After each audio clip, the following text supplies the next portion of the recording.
Selamat malam Pak Bambang. Selamat malam. Pak Bambang, bisa diinformasikan lagi kepada kami, sebenarnya di titik mana gempa itu tadi siang terjadi? Baik. Jadi pada hari Sabtu tadi ya, 10 April 2021 pukul 16.30.43 waktu Indonesia Barat, telah terjadi gempa bumi dengan magnitudo dengan update yaitu 6,1 skala Richter yang mungkin diketahui oleh masyarakat seperti itu. Ya. Gempa ini berkoordinat pada posisi 8,83 lintang selatan dan 112,5 bujur timur, atau tepatnya berlokasi di laut pada jarak 96 km arah selatan kota Kepanjen, Kabupaten Malang, pada kedalaman 80 km. Jadi jenis dan mekanisme gempa bumi dengan memperhatikan lokasi epicenter dan kedalaman hiposenternya, bahwa gempa bumi yang terjadi merupakan jenis gempa bumi menengah akibat adanya aktivitas subduksi. Jadi hasil analisis mekanisme sumber menunjukkan bahwa gempa bumi ini memiliki mekanisme pergerakan naik atau thrust fault. Nah, dampak gempa bumi ini memang cukup luas dirasakan ya di daerah Turen. 5 mmi, artinya di sini getaran dirasakan oleh hampir semua penduduk dan orang-orang terbangun. Dan Karangkates, Malang, Blitar 4 mmi, ya. Terus di Kediri, Trenggalek, Jombang 3 sampai 4 mmi, Nganjuk, Ponorogo, Madiun, Ngawi, Yogyakarta, Lombok Barat, Mataram sampai Denpasar itu adalah 3 mmi. Oke. Pak Bambang, saya mau pastikan lebih dulu, berarti benar tidak ada peringatan tsunami ya Pak ya? Tidak, karena memperhatikan dengan kedalaman kedalamannya kan 80 km kan menengah ya, jadi tidak berpotensi tsunami dan magnitudenya pun tidak berdampak. Oke, Pak Bambang tetap bersama kami. Saya masih akan terus berbincang dengan Pak Bambang. Kami juga menunggu kehadiran Gubernur Jawa Timur Khofifah Indar Parawansa. Sesaat lagi saudara tetap bersama kami. Sapa Indonesia Malam segera kembali. Saat ini kami masih bersama Kepala Pusat Gempa Bumi dan Tsunami BMKG Bambang Setio Prayitno, dan sudah tersambung pula Khofifah Indar Parawansa, Gubernur Jawa Timur. Bu Khofifah, selamat petang. Ya, selamat petang Mbak Sofi. Bu Khofifah, saat ini yang dicatat oleh Pemprov Jawa Timur kerusakan ada di mana saja, mana yang paling parah Bu?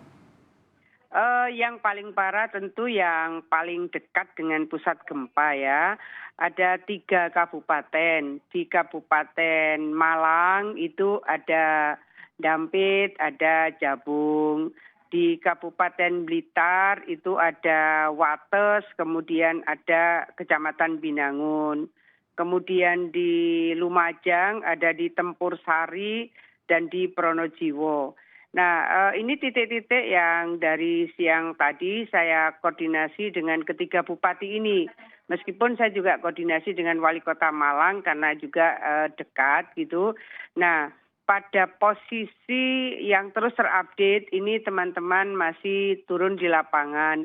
Tetapi terus terupdate ada Fasus, ada Fasum.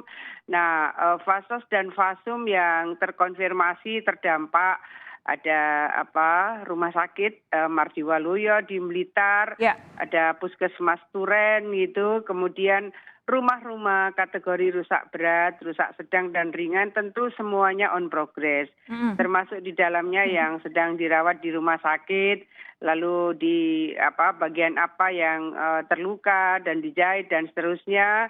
Ada juga terkonfirmasi korban meninggal dari Lumajang. Jadi kami terus update Mbak Sofi sama Pak Pangdam, Pak Kapolda. Kira-kira nanti jam 7 kita rencana virtual meeting dengan para bupati wali kota. Ya.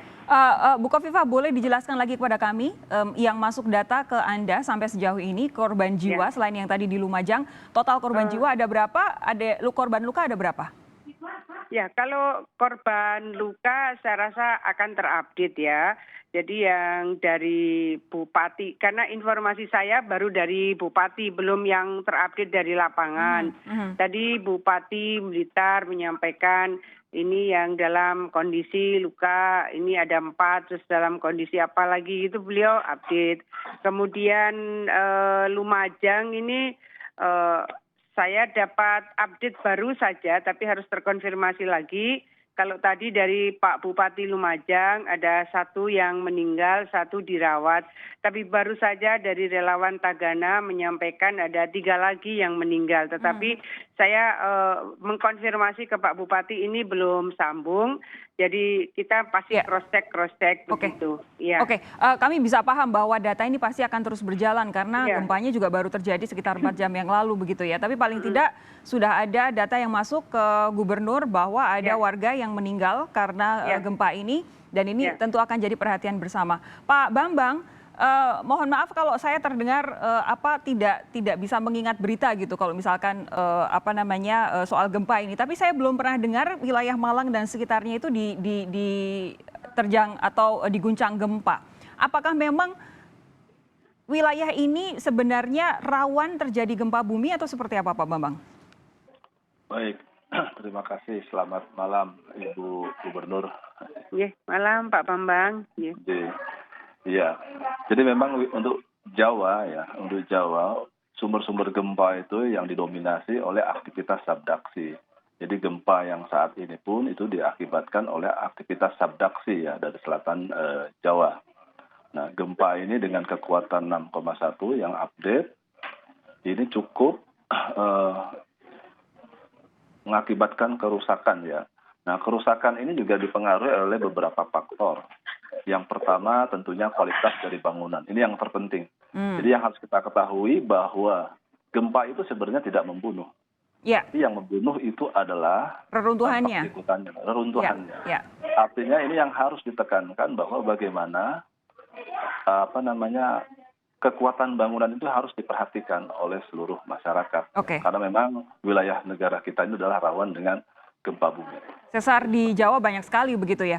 Pak, tapi begini, sepanjang yang kami tahu BMKG mencatat tadi setelah gempa yang utama yang magnitudo 6,1 sempat ada 3 gempa susulan dengan intensitas lebih rendah. Apakah mungkin akan ada gempa lain lagi akibat misalkan sesarnya belum benar-benar selesai bergerak begitu? Ya, berdasarkan hasil monitoring BMKG memang setelah gempa utama tadi, itu ada gempa susulan dengan magnitudo 3,1, 3,8, dan 3,6. Artinya ini di bawah 4. Ya mudah-mudahan ini tidak ada gempa susulannya lagi yang lebih besar dari itu. Ya, kita berharap seperti itu saja. Ya. Tapi tentu semua harus waspada ya. Bu Khofifah, ini kalau dilihat dari wilayah yang paling parah itu kan di Kabupaten Malang, kemudian Blitar dan juga Lumajang. Kira-kira apa yang akan dilakukan di sana? Bagaimana dengan warga yang misalkan rumahnya rusak berat? Kemanakah mereka akan tinggal? Apalagi saat ini kondisinya kita juga sedang pandemi, Bu Khofifah. Ya, jadi tadi langsung kepada ketiga bupati itu saya sampaikan. 1 titik poskonya harus clear. Karena kalau ada titik posko, siapa yang ingin mengkonfirmasi apapun itu jelas dia akan koordinasi dengan siapa. Kemudian kedua, opsi kemungkinan titik pengungsian. Karena saya dapat video dan foto-foto ada rumah warga yang rusak berat. Itu titik pengungsian. Tadi misalnya Pak Bupati Malang akan mengambil opsi berbasis desa. Kemudian Pak Bupati Lumajang juga demikian. Nah, berikutnya ini yang sekarang saya sedang koordinasi karena teman Tagana sudah di lapangan. Saya minta mereka untuk siaga menyiapkan dapur umum. SOP seperti ini pada dasarnya mereka sudah cukup advance. Cuma kalau tadi misalnya di Lumajang karena foto yang sampai ke saya itu ada batu besar yang saya khawatir itu akan mengganggu mobilitas dari seluruh proses evakuasi. Maka saya sampaikan ini batunya kalau masih bisa didorong dipinggirkan, kalau tidak maka harus segera bawa eskavator. Relatif sesungguhnya tidak terlalu sulit untuk menggerakkan eskavator. Jadi Blitar itu relatif lebih ringan barangkali ya, dalam artian kecuali rumah sakit Mardiwaluyo agak banyak bangunan yang terdampak, tapi saya lihat tadi kantor kabupaten di Kanigoro, kemudian 2 kantor kecamatan Wates dan Binangun itu gentengnya. Jadi mudah-mudahan masyarakat bisa terproteksi dengan baik. Ya. Oke, Bu Khofifah, terima kasih. Pak Bambang, terima kasih sama-sama. atas waktunya dengan Sapa Indonesia Malam. Sehat terus, kita jumpa lagi lain waktu.